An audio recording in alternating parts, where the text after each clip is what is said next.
Alors j'en viens à présent à votre livre intitulé Sodoma et au système que vous décrivez, Frédéric Martel, un système d'ampleur au sein du Vatican qui transpire l'hypocrisie et la schizophrénie avec une majorité, on va dire, silencieuse d'homosexuels qui vont modifier et durcir la doctrine et la vision de l'Église. Est-ce qu'on peut parler de système? C'est le mot juste? Absolument, et de majorité silencieuse. Merci d'avoir repris cette expression. D'abord, que les choses soient claires, moi je n'ai aucun problème, et je dirais même que le fait qu'un cardinal, un évêque, un prêtre soit homosexuel, c'est un élément parmi d'autres de la vie humaine, et ça ne me pose aucun problème. Et c'est d'ailleurs la vie, il faut bien le reconnaître, d'un grand nombre de prêtres, y compris en France, dans nos paroisses, dans nos églises, dans les épiscopales. L'homosexualité est très forte. Au Vatican, c'est une véritable... ce n'est pas un lobby. C'est-à-dire que ce n'est pas des gens qui seraient homosexuels, qui se connaîtraient entre eux et qui voudraient s'organiser pour une cause.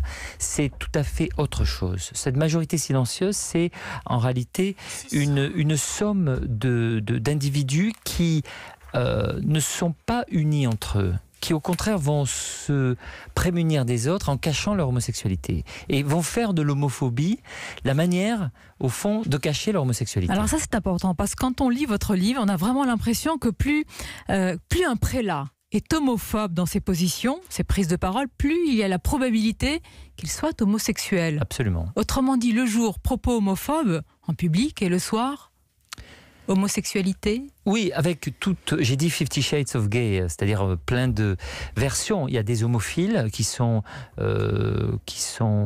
objectivement respectent leur pacte, leur chasteté, respectent leur célibat. Il y a des pratiquants, il y a aussi des gens, il y a beaucoup de souffrance dans l'Église, beaucoup de gens qui n'assument pas évidemment ce qu'ils sont, qui nient aussi. Et la haine de soi peut jouer un rôle d'ailleurs dans un certain nombre d'abus dont on a parlé il y a un instant. Et puis vous avez aussi de la prostitution, ce qu'on appelle les chemsex parties, c'est-à-dire des soirées où il y a à la fois du sexe et de la drogue, de l'alcool. Mais le sujet n'est pas celui-là. Le sujet n'est pas les scandales.